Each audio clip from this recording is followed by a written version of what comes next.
So this morning I gave a guest talk remotely for Georgia Tech, a school which I'm an alumni from, so I went to grad school. And I only did a local recording to make sure I didn't I don't have permissions for other people's faces on camera or other voices from the crowd. So what follows is the talk that I gave. It's about surviving in sort of the modern uncertainty. And even though obviously I teach game development, I do it online. That's my particular lens on the world. It's been something I've been able to kind of extrapolate some ideas from. So hopefully this will apply to you, even if you're just a general other adjacent field, some other kind of tech, some other kind of design work, something else still being disrupted, still maybe facing layoffs like my industry currently is. That is what this talk is about, more than making games, more than necessarily games careers. It's about that volatility. And the part that because I didn't record the other side, Dr. Brian McGurko, who's one of my grad advisors, he's the one who invited me out to give the talk remotely. He did my introduction. Heck, I think there's even like a flyer I'll throw up on the screen somewhere for the promotional thing with a bio blurb. Let's see what that says. Chris is the founder of Brave Lighthouse LLC and the home team game dev community. His experience include technical game design for EA, prototyping at Will Wright's R&D company, engine design with a startup, developing a top-selling mobile game, and speaking at conferences. Released over 150 podcast interviews, does coding demonstrations viewed by millions, and 300,000 students uses online courses. Outside his company, Chris is IndieCade's alumni lead, speaks and volunteers with high schools, recently chaired IGDLA's board, and teaches rapid game prototyping part-time at Northeastern University. He attended Georgia Tech from 2010-2012 for a master's in digital media, continued for a couple years teaching and doing research on campus as a PhD student. All right, so that was the introduction that they got. We're going to close enough to what Dr. McGregor said. Following is the talk, and of course, whenever I get questions, I'll try to make sure I repeat it back near the end, since I know you don't have their audio or their text. Hey, all right, thank you for the introduction.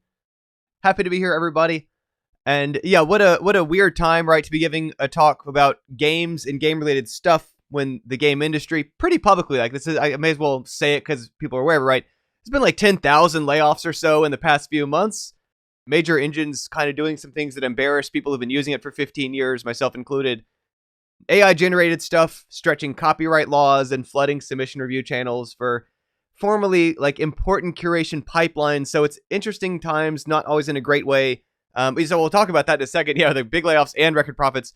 But it has sort of perpetually been this way in games. And sometimes it's more visible than others. But this is sort of the nature of not only games, right? But entertainment space, digital space, technology space is always in this evolution state. And that's part of learning how to survive in it. So that's my angle today is much more kind of survival lens on tech work, small business work, whether or not it's games or games adjacent. Part of my research at Georgia Tech was my graduate thesis in pinball research history stuff. And one of the things that helped me appreciate, and again, this is never like, oh, so it was a good thing, but some silver lining to be found. Literally, Great Depression has a direct role in why we have the video game industry as we know it today. And it was partly because the economy, the model didn't work during the Great Depression like it used to pay a carnival barker to sit in front of a game as a facilitator and accept your money to hand you the ball, prevent you from cheating, give you the prize when you won. A human being, the model didn't work anymore to pay someone to do that. No one had any money. But if they could get a machine, so you could put a coin into it, at the time a penny, obviously, but you could eventually like not pay someone to sit there and facilitate it, but the machine would automate essentially what was this person's job of they had to facilitate how to play this game. What it helped do is it drove down the cost of playing it. So now people could play a cheaper game in a way that eventually the model would pay for itself per game. And that then sort of has evolved over the decades ahead into, that became pinball machines, became arcade machines, became the patterns of gameplay we still see in casual, web, digital kind of game spaces. So the brief introduction, like Dr. McGurko said, I was at GT 2010 to 2014. I've had a weirdly lucky career trajectory, but even before that time, I had done R&D or I guess halfway through there, I did R&D work for Will Wright's company over summer, worked on Electronic Arts games for Wii and 360 as a technical game designer. I'd made some early iPhone App Store games that were bestsellers and top ranked in the entertainment category. And I was an early hire at Silicon Valley startup that later became PopCap San Francisco, which again, about most of that happened early in my career in the first several years, which is to say, again, I've bounced around a lot, which is also part of the expectation for survival with as our generation going into games, tech, media, etc., is that there's going to be lots of bouncing around. And increasingly, it's not seen as a negative thing. It's not as frowned upon as it used to be. My dad kind of got his gold watch sort of thing, like a lot of people in his generation for working at the same place for 40, 50 years. That's just not the kind of thing that I see in our field, and certainly not anymore if it ever did. So after I left academia, and the thing that, Dr. Berger referred to about me teaching online, it's about lower level of time and financial investment for everybody I'm working with. They're all remote, they're scattered, they just have a few hours here and there. I think of it more like if I was teaching a pottery class, a karate class, a dance class, weekend club sports, Bob Ross level of painting, right? We have people who use this as footing into professional stuff, but really it's a very different need being met in a very different way that fundamentally doesn't fit within the structures and just doesn't make sense for how other conventional pipelines for learning happen. But it was spotting an opportunity, a thing that kind of work didn't even make any sense to do the way I'm doing it now, 10 years ago, 20 years ago, 30 years ago. It was made possible through video, through Zoom, through video course platforms, and so on. Mostly I'm talking about big business and small business, but before that's some productivity stuff, which is everything I kind of work with people in when I'm training them.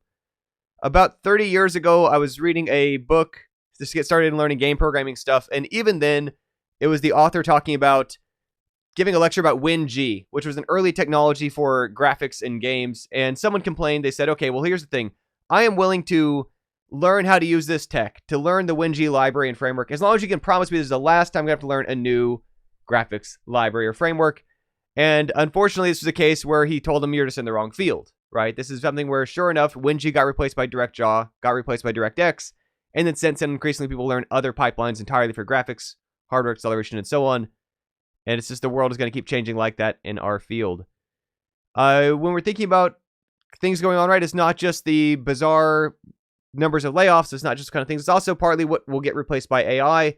And while that's not a thing I'm able to talk to a bunch today, one thing I can say that certainly is relevant to it is even 15 years ago at EA, in-house, they would pay a well-salaried, properly trained in our conventional structures of education in this part of the world, artist, director type person to create versions 3 through 5 of a tree, right? They're going to figure out, well, how should trees look in this huge FPS game.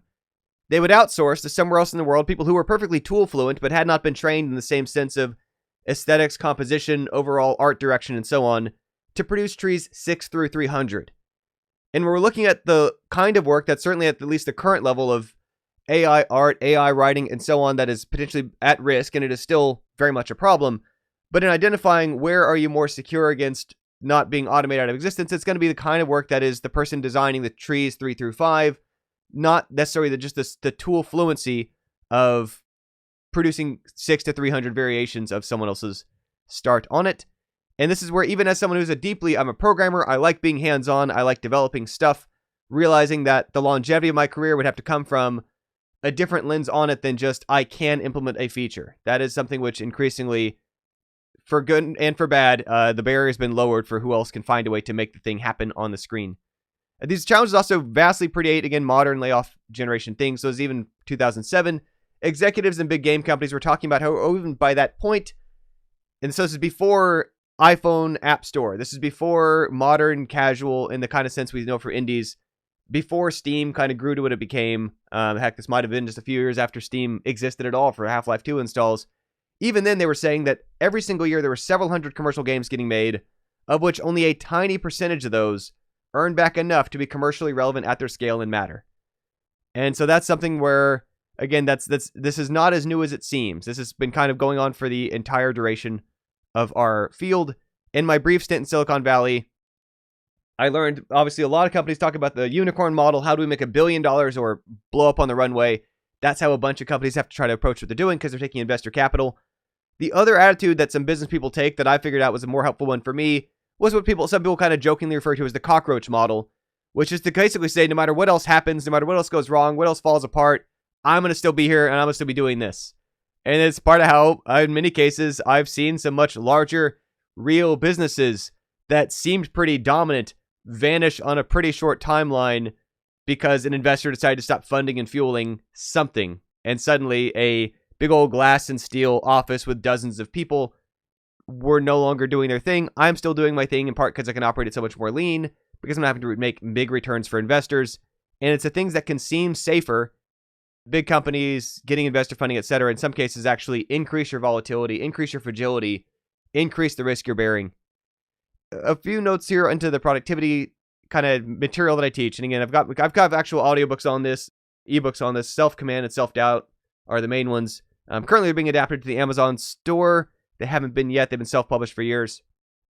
But something to keep in mind is that while we are surrounded by what can feel like a lot of chaos around us, a lot of distractions, any given day, there is enough signal to not have a noise issue, right? There's enough stuff out there that is relevant to your research interests, to your career interests, to your life, to the things you need to hear, the things that are beneficial for you.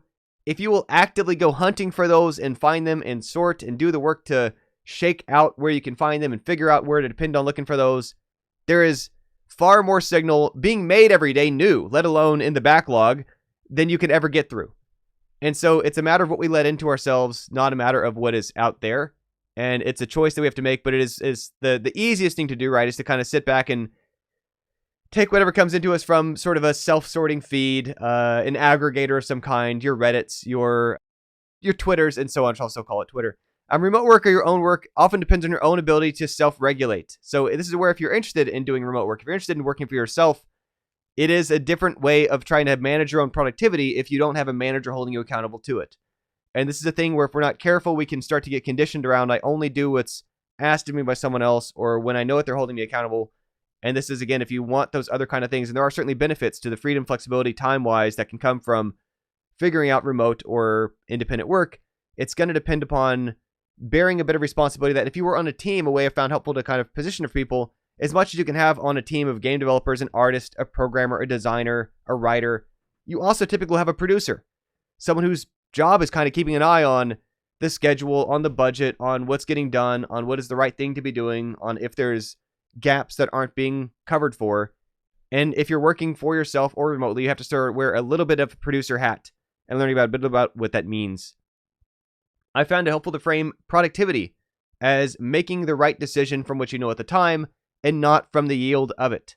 And again, this can be a distinction of if you are working for a producer, a boss, a manager, somebody else, and they tell you to do something and you do it and they're happy with you, you got immediate feedback. You got immediate reward. If you are doing it for yourself, you often don't get that. You don't necessarily have a boss smile and say, good job today, you did the thing, I'm proud of you, you're doing it well. And instead you got to figure out, okay, well then what does it mean to myself when I do it? And it needs to simply be that you did the thing you meant to do, whether or not it came out how you wanted it to come out. And this can be hard because what it means is that if you said, my goal is to apply to 5 jobs by the end of the week, but you applied to those 5 jobs, then you succeeded at doing the thing. You can still obviously pay attention to, should I be improving my strategy? Should I be tweaking or changing how I'm going about it based on the yield, the response, whether or not it was going the way I wanted it to go? But if you start to assess, did I do the thing based on how the world responds to it, what you'll find is that a lot of things don't get immediate payoff, or they take a long time before you start to see the yield from it. Or there's a lot of cases too, and this is part of business thinking as opposed to engineering thinking or other kind of fields, where in business, one of the things that shakes a lot of people off is that you can do the right thing completely right, whether it's your sales pitch, whether it's your presentation, whatever, and still have a relatively low yield. A low conversion rate would be the term, right? Where, okay, I showed my ad to, I don't know, however many thousands of people, and if I only got a single-digit percentage of conversion, that can still be a good conversion. That is the nature of doing that kind of thing, of the only way to find that amount of people is to put it in front of this amount of people and get what you can from it. And this is one of the challenges when we are applying for jobs, when we're dealing resumes, doing networking. It's a business thing. Even if you're not in business, you're still currently engaging in a version of sales where you're selling, I'm a good fit for this role, I should be at this company, I could be useful to you in your network, etc. Which is to say you can be doing it totally right, all the right things, but if you let yourself feel like, oh, but I got turned down, and taking it personally and feel like, oh, I didn't get an A on my application to this job, you'll stop doing it. You'll get jaded, you'll get ground down, instead of being able to bring with you your charisma to the next thing. My dad often brings up this example, my middle name's named after a golfer, of in golf, when they have a bad swing, they have to keep not letting that throw off all the swings thereafter. And very much this is part of kind of that business mentality that goes into productivity, into working for ourselves, or in that matter, applying for other companies and things. It's useful to not mistake that what you're doing for other people, what you're doing for yourself, can be kind of the same thing. One can still fill you up and one can still sort of drain your battery. And this is where, especially among programmers, there are a lot of people who, for their day jobs, for their main work, their freelance gigs, they're doing programming work, and they'll still have kind of a hobby of also doing some programming stuff, which could sound like it would wear them out, could sound like it might exhaust them. But what's really going on there, right, is it's not that they're necessarily overworking themselves, and obviously there's still a thing to be calibrated for, to pay attention to. Don't do that. But what's often going on is that if they're doing it under their own direction, if they're able to try out their own ideas, their way, how much that recharges their battery in a way that doing it for someone else's way, again, drains that battery. And so it can be a thing where in our attempt to try to self-regulate and take good care of ourselves and show self-care, we can find ourselves saying, okay, well, I've only got so many hours I want to spend on doing my craft. I've spent it on doing the craft someone else needed done. And the risk we start to run in that is we stop exploring our ideas, our ways of doing stuff. We stop giving ourselves our outlet for, if you think of it like, yeah, okay, I liked drawing. That's why I became an artist. I found a good paying job with Marvel. Couldn't be prouder of the work that I'm doing. I'm drawing, I don't know, X-Men comics every day or whatever they're doing these days. And then I'm no longer drawing what I feel like drawing on the side. Part of where this also becomes a problem is that when we talk about this, how tumultuous any given creative industry or field can be. And it's not always necessarily because there are bad people at the top. Sometimes there are. But some of the time it's just the sheer volatility of creative work overlapping with tech work, overlapping with big investments and those kind of things that get chefed around. Any given time, lots of people at no fault of their own who may have done their job perfectly fine, wrote good network code, made good art, were perfectly capable, competent programmers, showed up responsible, good people, will still be laid off in bulk because we stopped doing that kind of comic. We stopped doing that kind of game. We dropped the license for this console. We're pivoting into mobile or video or whatever. And one of the challenges, the problems is that if someone has built their only identity for 5, for 10 years around knowing how to draw the thing for a day job or some outside contract client and not how to do it for themselves, and they stop kind of growing and exploring about what is their lens, their approach, their own way of doing things, what they still enjoy about it, it can be much harder to move on from that. And obviously, it's not to blame any of those people in those situations. It is instead to just say, even if you do, and I hope you do, find something we feel pretty comfortable and well set in, okay, I'm feeling secure, I've got a good thing going, I'm happy with people I'm working with, to not then let time blur by where you stop doing your own things, where you stop exploring your own projects, your own ideas. Part of what complicates this for some people is this feeling of pressure, and it can be a little bit of self-censoring for not entirely wrong reasons about, if I do something good, will the company own it? That is sometimes a part of contracts in a lot of states. Part of why there's so many tech jobs in California and Washington is that those two states in particular have protections for employees. If their work is not done with coworkers, on the company's material, with company equipment, during company time, etc., then the company actually can't claim it. Some states have better protections for that than others. But the other reality is, in many of these cases, again, we're talking about is skill growth. It's not so much about will you sell this work you're doing on the side. It's making sure you're selling an outlet for exploring your thoughts, continuing to grow, continuing to challenge yourself in new ways. And there's also been where for a lot of my career pivots, what made it possible was by the time the thing I was on that I figured out was not the right track for me, which isn't to say it's a wrong track for everybody, was not a good fit for what I wanted to do. By the time I figured that out, I had a bit of a head start on figuring out what do I want to do next, what do I like about it. Have I proven to myself that I'm comfortable enough doing that to feel like, okay, well, this next bucket holds enough water. I can safely take a step from this one or dial it back and still not be too worried or not be in some huge risky situation. It's one of those things where sometimes it can look like from the outside, business or working for yourself or other things seem like a lot of risk. And obviously there is more volatility there than not doing it for yourself. But it's a calculated risk. It's still a thing of making sure you've got as much evidence as you can that I have done some due diligence, I've done some vetting, I've done some testing, I've done some trying some things out to figure out, yes, this is a safe way forward. And I guess my last two notes here on productivity before we kind of talk about some more business angle of discussion is that a lot of people aren't even procrastinating when they worry that they are. And I find this when I'm working with people who are trying to teach themselves programming, trying to teach themselves game development stuff, where they'll see it as they're putting off a thing, but they haven't actually given themselves an actual deadline on what they're trying to, or what they're even trying to do by when. And as simple as that sounds, again, this is one of those dependencies we can get where classrooms will give you this. The professor will say, this is due by this date. Jobs will do this. They'll say, have this written by that date. Y'all submit their side project. When is this coming out? They'll say they don't know. And the problem is that if you haven't put a date on it, you're not procrastinating. Because procrastinating is when you are putting off something that has a deadline. If you've got no deadline on it, you haven't even given yourself the task to do. And this isn't just sort of a mind game or a trick. It's to actually say, okay, well then diagnosing the problem. If the problem isn't procrastinating, then no matter how much you go watch videos about procrastination and fixing, it's not going to help. The problem is you need to give yourself a deadline. Until you do that, none of that's going to even apply. So your next step is figure out, what am I doing by when? And this is where, out of my productivity material, the self command, it's something that in there, it's basically just a really, really short-term version of that technique of, okay, what's the next thing I'm trying to do and by what time I'm trying to do it? And as long as I can answer that, I can keep myself moving the direction I want to go in. Anyway, without that, again, the time sort of can blur together and feel like, where did the whole evening go? Because I never actually clarified, what is the thing I'm trying to do by when? The follow-up to that material, self-command's sort of sequel, if you will, bundled with self-doubt. And it actually is an example from Dr. Brian McGurko when I was doing research papers and so on. And I think you'd brought up the example that when you're giving your presentation of research, to not put a bunch of stress on yourself that I have all the final answers or this is the conclusions, all that can be said about the subject. It's to basically just kind of get out there, present the work you've been doing to try to create enough visibility on, come disagree with me, come say things about what I'm doing, come discuss this with me. I'm over here doing this. Dr. McGurko, for anybody, I guess I have a version, let's put up a video later, said he called it being honest with your talks, not ever promising. It's not try to say, I have the final answers, to say, this is what I've got so far, here's how it's going. And I found that such a helpful lens for when I'm doing the work that I'm doing. So I was making a JavaScript course, codeyourfirstgame.com. That's one of my bigger ones. And lots of other people had already made JavaScript courses.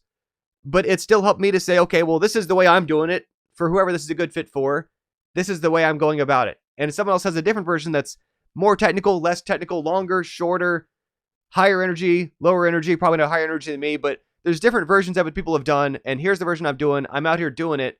And to realize that that means that there's so much more room for you in the ecosystem out there of stuff you're doing. If it doesn't have to be, someone else has a better answer to this, you can have a different answer to it, and it can still be valuable to people who have these needs. Now, on that value transition, we'll go into our kind of business advice fundamentals. First, some stuff about big businesses, then some things about doing business independently. For big businesses, and again, we've kind of talked about to not depend too much on giant company or assume loyalty will be repaid. And this isn't necessarily as negative as that sounds. It's just, it's a different dynamic than the market was, or than some fields can be in ours. And I think of it as kind of inflating the life raft while we're there, of on the side, can I be ready? So if and when this Titanic scrapes an iceberg, and again, maybe at no one's fault, not mine necessarily or any of my coworkers, but some person was doing something shady at the C-suite level or whatever, okay, we all got to be ready. And in the life raft model, I also find it helpful to think of as a life raft because you don't expect a life raft to be as fully featured as the boat itself. You know full well it's going to be smaller. A lot of the agility that I've had in my life that I've tried to train some other people towards this mindset of thinking about is that out of the skills that I got from Georgia Tech that helped me, one of them was learning to live very affordably on my low TA grad student wages. And that could sound like a dig, but it really isn't, because what it means is that when I've talked to my buddies I'm training or friends at Meta, at Facebook, or I guess same company at Google, whatever, they've got, much better paying jobs. Their bar to beat for doing anything else in their life is, well, man, if I can't exceed my mid six-figure salary, then I can't justify the work. My bar to beat was, can I make more than I was getting paid as a teaching assistant? And the answer was, I could cross that bar. That was achievable. That was a doable thing to do.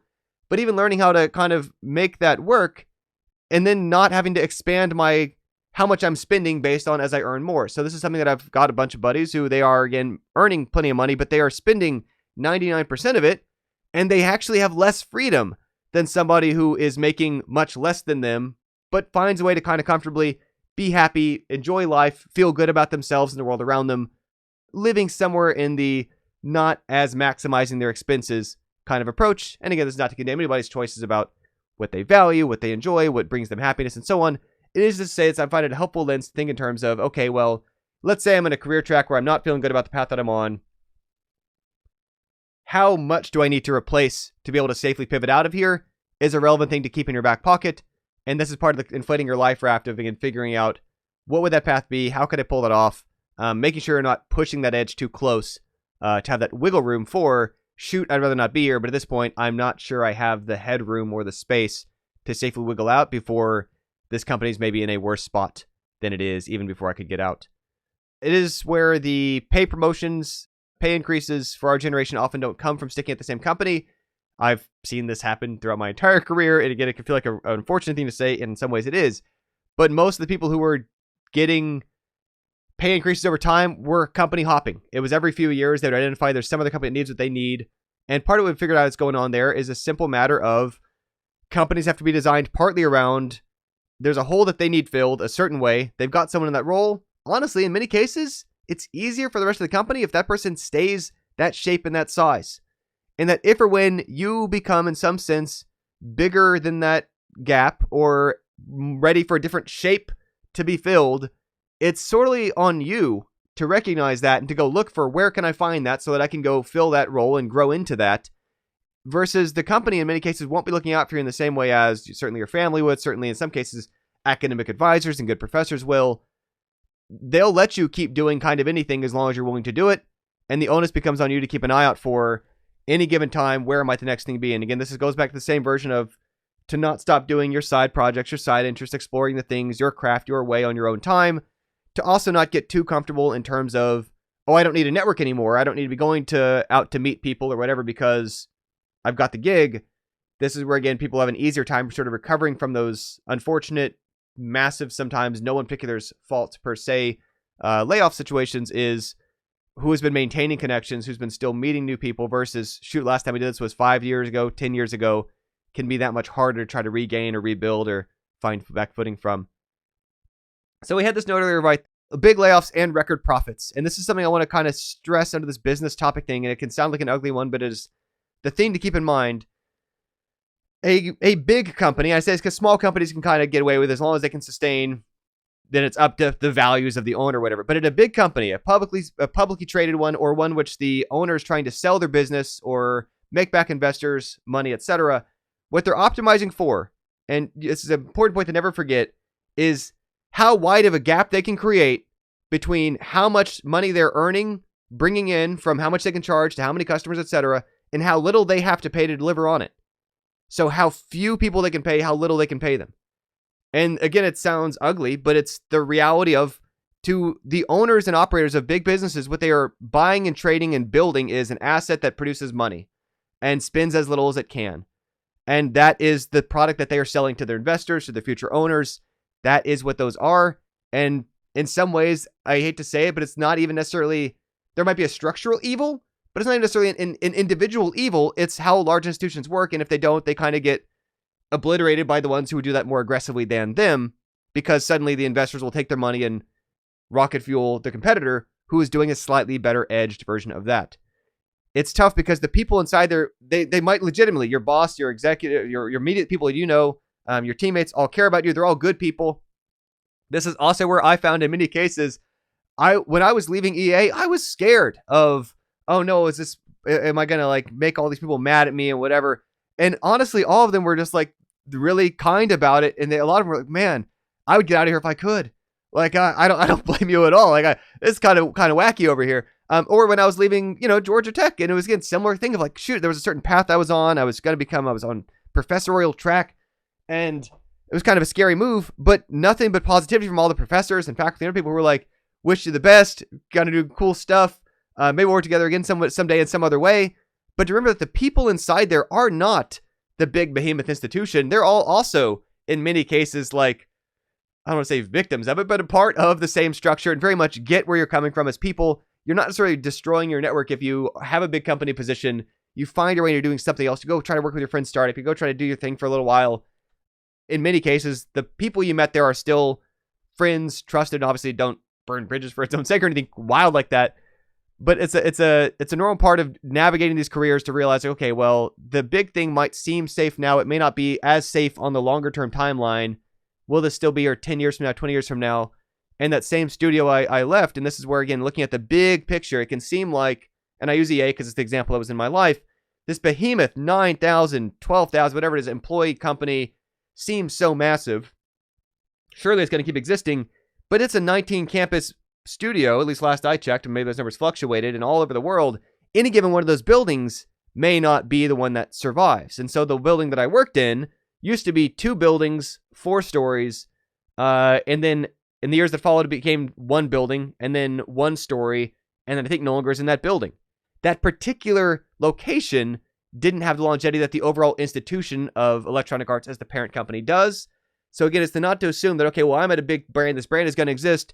Sometimes those brands exist, right? Because they'll buy up the competitor and they'll downsize their own people to, rather than uptrain their skills of their employees, they'll say, okay, we got people who can optimize PlayStation 2 hardware. We need PlayStation 3 hardware. This studio can already do it. We'll buy those employees. We'll lay off the ones who didn't get training in the next generation of stuff because it's too expensive to train them. And this is where part of the unfortunate, tough reality again of like learning on the side, hobby projects, continuing to network. Part of what's also changed the dynamic for our generation has been that it used to be one reason why companies would invest in their employees and so on was that they needed a next tier of employees. And now increasingly what they know is like, well, you could train yourself online at your own cost. You could go to do online courses. You could be in your spare time upskilling on web development, on whatever thing applies, this new trend in how business is being done, this new monetization method, this new approach to marketing, whatever.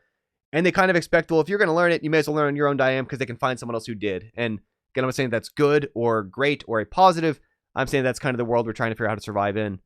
They're realizing that those big companies, they have to design around replaceable roles. And it's not even hold it against them. There's a book called Emyth. It's such an old business book. It's not even about like email use. It's about entrepreneurial is what Emyth is for. It's by Michael Gerber, and it covers the importance of a business as being approached as sort of a formula of the least trained people who can get the work done repeatably for the customer's benefit. And again, it can sound crass. It's a helpful read, even if you're not going to be a business side, to understand the lens through which business people are operating, to recognize the system in which you are trying to exist and survive within. And then my last note about big business before I talk a bit briefly about small business stuff is that most of those NDAs, right, the non-disclosure agreements, the stuff you can't say outside there, it's not because they're trying to hide the secret success formula. It's not because they know something that if their competitors found out, then they'd all be able to copy what they're doing so well. Like, good work is really, really hard to do. Good music is hard to compose. Good games are hard to design. Good programming is hard to do. It's all good things are just tough. What most NDAs are about is hiding the mess, the uncertainty, the confusion, the things that aren't ready to announce because they're not sure yet. It's preventing those from affecting customer impressions and partnerships of the company. But one thing to realize, right, is that that's basically everywhere. And if you're not aware of this, you might work someplace and be like, wow, this place does not have it together. That's just the only one you can see. And as soon as you start talking to people who are color wearers, other people are like, oh man, my place doesn't have it together either. That's what the NDAs are for. They're to hide the fact that none of these places are perfect. They're all imperfect people with imperfect processes, making imperfect things imperfectly, which is also to say when you're working for yourself, when you're doing small business stuff, to recognize like your bar to beat isn't perfection. That doesn't exist anywhere. Those NDAs are basically just hiding it. It is to say, if you can't find a way to work with imperfect people to make imperfect things imperfectly, you can't do anything because everything's going to be not flawless. That's how the world works. You got to find a way to make it work anyway. On that transition into some doing business independently here in my final bits of my time before we switch to some Q&A. Everything is not equally important or worth doing perfectly. And this is something really, really important in the small business shift because as specialists, often we have a background in engineering or in interface design or in whatever our field was. Maybe it was business, but you have a certain field of lens that you optimize for. And it's like if you were an engineer and you kind of got stuck on getting the wheels on this train to not have as high of friction from how you're kind of greasing the joint or something. I'm obviously not a trained person, but you're just stuck on this detail and maybe like this train doesn't need to exist at all, or like it's going the wrong places, or you got to be able to zoom out and not get too stuck and squirreled away in, okay, I'm really, really comfortable with this kind of problem. I'm a really good musician. So if I can compose this song a little bit better, the whole thing's got to come out the way it needs to be, is to keep a bigger perspective on proportionally what amount or what ratio of the time as a pie chart should go into doing this. And often there's entire swaths we're kind of ignoring because again, it's not our skill background. Reaching customers, improving visibility, validating directions we're going next. This is part of where too, doing most things at a serious level in the world that are going to have impact on other people involve other people. They involve collaborators. They involve partnerships. Trying to do it alone is a bit of an ego stunt. It can feel tempting. It can feel like, well, I'm only going to get credit if I do it all myself. Most things aren't done alone. The things that do seem to be done alone are in many cases supported by, if nothing else, other contractors, in some cases, kind of behind the scenes, other institutions or bigger business partnerships going on. But there's lots of other people who have different skill sets, different lenses, who have spent as much time on understanding their areas of expertise as you have on yours. In a way, you can't just hand wave, oh, okay, well, I'll just kind of do that in the same way as they can't hand wave your skill set either. There's ways you can kind of try to make it work. You can get functional fluency, but a lot of what that functional fluency pays off in isn't so you can then do all that work yourself. It's to better equip you to size up. Is this person actually on the right approach for, copywriting to go on a sales page or something? It is in the customer's best interest or the person you're trying to serve, if it helps to think of that way, to remove yourself as a bottleneck. And this can sound counter to when I talked about how with the big company, it's to reduce, volatility of or to keep people replaceable. If you fit in a certain role, doing a certain thing, that's why we have you here. That's all we need you to be here. But the other challenge is that even if you're doing a small business thing, if the amount of people that you can help is bounded by your time, your hours, you aren't helping as many people as you can help. And the other thing is, right, is in the uncertainty of our own just natural personal lives, stuff will happen. Stuff has happened to mine. Stuff will happen to yours. That's life.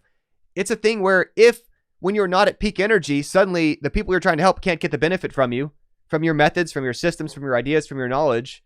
You're, again, failing to have done the work to help them as well as you could. So this is part of where, and again, it can sound like marketing, gross words, or sales, but like productizing, systematizing, extracting basically separating the method of what you're doing from yourself so that you can scale it up, so it can help more people, so it can exist even when you are asleep. People are still able to watch a video course or do other kind of ways to engage the material, is part of finding ways to package as books, as other materials, what it is you're doing, what the work is you're doing. It's also where as companies grow, when they're scaling, they're often repeating processes of, when we were small, we kind of just did this by Jimmy did this and Jess did that. We figure out what are they doing well enough that we can find. And again, we're kind of back to this Emyth, how most businesses grow and formulate kind of things. Okay, well, we can find a specialist who can do this part the way that Jess did it. We can find a specialist who does this thing the way that Jimmy did it to reproduce the kind of results we're getting for a certain approach that for us just came naturally for how we do stuff, but we could only serve 5 clients at a time, and now we're serving 50, and it can feel more impersonal, but it's a thing about working with more people and helping them at another level. Kind of alluded to it already, but getting over the idea that marketing, sales, giving talks, networking, or other business side work is somehow sinful, slimy, or bothering people is essential. From a mixture of, if you feel guilty about it, I mean, just on a practical level, you're not going to do it and you're going to go out of business, which means you can't keep doing the thing to help more people. At the other level, I think of this from, I've got a friend, Tim Ruswick. He's with Game Dev TV these days. He used to do Game Dev Underground. He's a game designer, former marketing background person. And he helped me understand that often people get real antsy about like, oh, am I bothering people? Is it, am I being spammy? And the thing is, if someone's glad you let them know about it, that's not spam to them. Right? You're not bothering them. They are happy you let them know because this actually fixes the problem that they have. They actually want what this is. They're going to enjoy that game. They're going to be glad they're aware of your service. They're happier because you let them know about it. Now the onus becomes on you as a business person to figure out, how do I get in front of those people? How do I find those people? How can I fit the key parts on my message that'll make sense to the frame they're coming from and the time and attention that they'll give me for them to recognize that this will solve my problem. This is what I need. But this is part of the work. This is part of the onus. If you just go off and do great work in a corner and don't show it to anybody else, you're not actually helping anybody. You're not entertaining anybody. You're not solving anybody's problems. Part of operating in a sustainable way so you can keep doing it, so you can keep getting results for people, is figuring out how to overcome, again, those hangups of seeing like, oh, am I doing it? Am I bothering people? You're not if you're putting it in front of the right people. And so that's where it's making me selective about. It's part of the advantage of online networking and so on. You can figure out ways to build a message that self-filters out or people want to share who align to what it is you're able to provide. If you don't learn some business skills yourself of this kind, you might find yourself at the dependency of less ethical people who are probably paying you less and charging your customer more. And again, as awful as it sounds, it's very, very normal to happen. Another sort of lens I find helpful for this is to not say, okay, if there's work that I wouldn't want to do that gig or that job or that partnership or something. It's a very, very simple business lens. If you're working for yourself, you try to figure out, okay, should I take this as contract work? It's going to take like half my week. Figure out what's the price for if they said yes, you wouldn't feel bad about it. You could still bring your whole self to it. You could still feel good about, all right, well, I can justify this for a few months or however long this contract lasts, or take this gig, or even 1 or 2 year career hop of a job or something. It's to figure out what is that line, because that is often where kind of negotiating comes from, and say, well, it would be worth it to me if I did it for this. And to recognize that if you took it for less than that, again, you won't bring your whole self. It's to look at opportunities you're validating as, what version of me will they get? And if it's the version that is frustrated and annoyed that I'm being paid $8 to be there or something, then it's not good for them or for me to put myself in that spot. It's to say, okay, well, I'm not a right fit for that. I got to keep searching until I find something that is a better fit that aligns. You got to remember to test and validate your ideas. It's again where it's often not a part of when we're doing projects in school. And part of what's nice about it and fun about it is that I have an idea, I just did the thing, so now the thing exists because they did my project. In business stuff, you often need to validate efficiently. It's rapid prototyping. Mark Cerny's method, an old talk from DICE 2002, GDC Europe, free online on YouTube, etc. But it's basically just, how can I spend like a 20th of the time, a 20th of the budget on figuring out is this thing worth moving forward on? Can I validate there's an audience for this? Can I validate that our team has the skills to do this well? And the only way to size this up right is some due diligence of I've tried more than one thing. If I've only tried one thing, like it's a step 2 out of step 7 to building something, I didn't really validate anything. I just sort of checked a box and I didn't really validate it. And I mean, heck, if you were even trying to get t-shirts printed for a nonprofit or something, you would still get 3 quotes to compare. Out of these, this is the better of the 3. And this is part of testing and validating ideas. When I started my business stuff, I was trying several things at once in parallel before I figured out, knowing like my plan was not to stick to doing all those long term because it was unsustainable the amount I was doing, but to feel out which of those should all my energy realign to. And then the others either got spun down, reduced in frequency, or set up to kind of serve as marketing and branding, pointing people back towards the main thing that I do. So last few notes here before we do our Q&A. I'm jumping on information for free. And this is a tough part because, again, I give away a lot of information for free, so I got to bear with it. Doesn't necessarily mean more people will get it or find it or use it. It can feel tough, but what that means is that you can't reinvest into its visibility, its outreach. You can't invest into meaningful its updates or continued development. And in many cases, people will stop doing it, right? They'll feel like, I just want to do free YouTube videos about how to learn this skill. And before you know it, they can't keep doing it because they can't. There's too much opportunity cost of other things and pressures in their life. If it's free, it should be connected to somehow a clear path that could even earn enough to sustain it. So even my free YouTube videos steered a non-trivial number of people to my free course, steered a non-trivial number of people to my paid course, steered a non-trivial number to my ongoing services and so on. And so that's where even then the free stuff was only, it's free and it's a valid, people can fully get value out of it on its own, but it's not totally unpaid in the same way as something that kind of exists in isolation as I just dumped a thing out there and hope it helps somebody. In many cases, it's not helping as many people because I can't then put more sort of reinvestment back into making sure people are aware of it. Price is also part of anchoring. It's part of how people figure out they're looking for a real answer. They don't want the free shirt. There's probably something wrong with it, they assume. If they're paying for it, they feel a little bit about what they're getting. They feel like it can be supported. They feel like someone's got an answer if they have questions.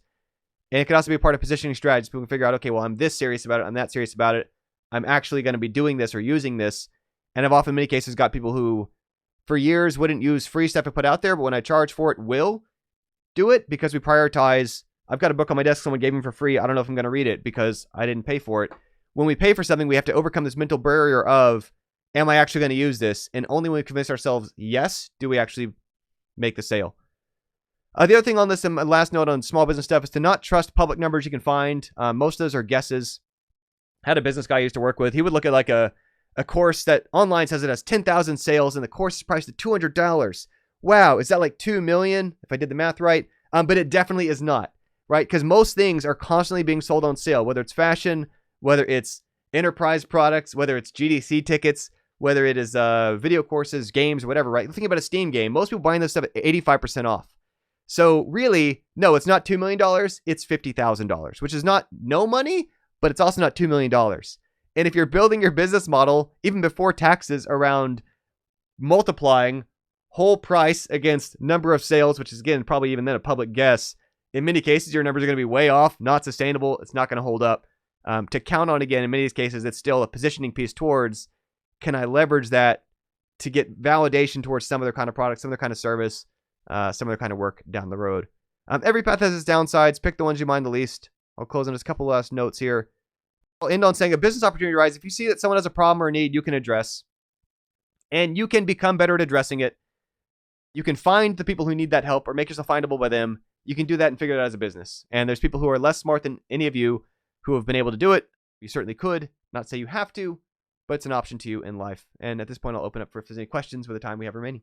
So the question there is how to network and schmooze and so on. And a lot of it is the tough thing, right? What never works is if you find someone after they have the answer you're looking for. Like, I need a job in your recruiter, it's too late. Or it's a much tougher interaction. It's kind of assuming they're all, and this again can sound a little grotesque, but it's real. Longer term investing in someday this person might be helpful. It's not to say it's the only reason to be nice to them. And in fact, what it means is you got to be nice to everybody because you don't know who a year from now, 2 years from now, 3 years from now is also doing mobile, is now with this different institution we were thinking about, is best friends with someone else who could be a good partner for you, whatever. It's simply just trying to figure out ways to take a genuine, earnest interest in other people, what they're doing, hear them out, understand what their problems are. I'm often looking for chances to connect people where I don't need an audio person right now, but I need an audio person. I'll take their card if they have one. Later that day, I'm talking to somebody else and they're looking for an audio person. I'm like, oh, you should have Billy. Seemed like a really sensible person. maybe they got what you need. And people appreciate that. It kind of, and it's not the only reason to do it is because it might pay forward some of the time. But what it means is that my lens is no longer so narrow of what do I need right now? It's what does anybody else that I need potentially need someday? It's just an arbitrarily bigger lens of people to kind of gather into my big old bucket of, oh, I probably know someone for that. Let me go see who I can think of from the past few years who might be doing that. And it allows me to kind of take again an interest in, I need to understand what they do and ask them what they're doing so I could actually help potentially match them to like, oh, they wouldn't be a good fit because they're kind of doing this other angle on it or something. Depends on context and generation and field. So some jobs and ages are more comfortable with LinkedIn. Some are more comfortable on Instagram. Some are more comfortable on Facebook. Some are more comfortable on whatever. And again, I know it kind of sucks. I post this joke of like, I have to check 19 social networks to figure out like, where are my friends today on my phone? But it's also just very real of there are people like, oh, I don't do platform, Y or Z. I won't even say X because that's now a platform. But like the reality is if there's an entire one you don't do, there's an entire field of like, oh shoot, most of the designers are over there, or actually most faculty are kind of on that, or big company people tend to use that site, and you've kind of just made it that much harder to keep aligned to them, where that's the one where if you can message them, they'll respond. That's the one that they check. That's the one where I've got things where I've been doing stuff for years until I posted a video of it on LinkedIn. There's certain friends who had no idea I was doing that because they don't check where I was posting it on Facebook or Twitter or when you name it, dozen other options. So we got a question here from Rachel. 2 life-ish questions. With working on your own stuff on the side, how do you balance your time and energy, and do the side projects give you the energy, or do you need to find other things? And 2, with job hopping. So I'll answer question 1, then I'll get to question 2. So working on your own stuff, how do you balance your time and energy? I guess a few things. One is to be selective about, we can feel like, oh, because it's not for pay, because it's not my job, I can do everything. And the answer is still no, right? We can still very easily overload ourselves. We're like, oh, I'm doing 8 things at once. You're not doing any of them. If you pick 1 or 2 and really hammer at that with some focus for maybe this quarter of the year to decide if you want to keep doing it, if you want to replace it with another one, you're likely to get further, right? If you're just learning guitar, if you're just taking up painting or whatever, it's kind of easy to add one thing at a time. Now, you might be able to maintain it in the background once you have some speed at it, some momentum. It's easier for you. You're over the major learning hurdles. You're over the awkwardness of like, do I want to keep doing, Brazilian jiu-jitsu or something? But you can try it out for a little while. One thing at a time. The other thing I find really helpful with people is as a matter of dials. Okay, let's say you've got, and I like to break the week into 5 for this dial because there's 5 weekdays. We'll kind of ignore the weekends because you got to use break to break. Vacation time should be for vacation. Don't try to cram all your work into your 2 weeks a year. Figure out how to spread out on the other 50 a year that are normal weeks. But on a weekly basis, right, 5 weekdays as a ratio, could I try doing one of those as my kind of side interest? And if I can sustain that, can I grow it into 2? And if I can stand, can I grow into 3? And I might then ratchet it back to 2, but I can kind of selectively have in my schedule, Tuesday nights are when I stay home and program, like that's my thing. Or I could then also just kind of play with it like a, piece in my Google Calendar. Oh, that's when the game is. I want to watch it with my friends. I'll scoot it over to Wednesday, or I'll trade it for this other one. And then as that starts to grow and we start to figure out we can make time for this and get more proficient at it, we could then decide, okay, well, I want to have 2 nights of this and 1 night of that. But it becomes this real natural kind of 20% plus and minus throughout the week. Where any given week, if I miss that one, I could either reschedule it, swap it with another, or say, okay, well, that week I didn't fit it in. But as long as most weeks I'm kind of able to fit to it, I can still kind of calibrate off of how much of my time and energy I'm able to set aside for these things that I'm enjoying, that I'm finding enrich me or potentially open up future doors for me or something. Second question with job hopping, are you moving each time? So that's a great question. There's strategy for not getting tired of moving. If you do, find myself getting fatigued of moving, not really building community. Build community, having to leave it can be rough. There's probably thinking about some degree of new or graduating student folks. Yes, so one, in many cases, did involve moving, which is, not great. It can be expensive. This is, again, back to my lens of how do I live in a way that is efficient? Part of it's I have a lot less stuff to move. My last time I moved, it was 2 carloads in this arcade cabinet. That's pretty much all I moved because I don't have a lot of stuff. This is one of the things where the stuff we own can start to own us. It can start to become more and more expensive if I have more furniture and more things that I can take my desk apart pretty easily. This chair fits in a car, etc. So I know it's not going to be the answer for everybody in the long term, but especially fresh out of school, it can be, if you think you might be job hopping for the next few years, being a little strategic about being light. And this is, I don't love to say this, but it might actually be easier to buy the cheap IKEA furniture that you know isn't going to survive getting moved again than to invest in a real nice, several $100 good price, real heavy, real wood thing that's just going to be a huge expensive pain to I don't want to have to move that or deal with moving it. The other part can be, obviously, if a big company is hiring you, hopefully they're paying you enough to be able to come out ahead for the cost of the paying movers and all that kind of thing. This is also, though, the incentive for the high cost of living that you get on big cities, Boston area, LA area, etc., Atlanta area. Part of the time as you're paying for is that there are so many companies so dense in the same field in the same area. It's not like where I grew up in center of the Midwest, where, okay, if one marketing firm, if one game studio, if one whatever is having layoffs or you need to get a promotion going somewhere else, there's like 3 other options up and down the street either direction. Big cities have that. Small cities don't. My current compromise is I live on the outskirts of Boston where I can easily public transit in and through it anywhere I need to get, but I'm not living in the downtown Boston. I am living where I have access to transit, so I can get anywhere in the greater Boston area for like $2.50. So that's been my answer. The other part, of course, is again, this is where remote's got its own whole... I'm a big believer in remote. I chose remote with my life path in 2014 before the rest of the world had to. Some of that can work. I know there's also, Brian, I didn't answer your question about remote schmoozing.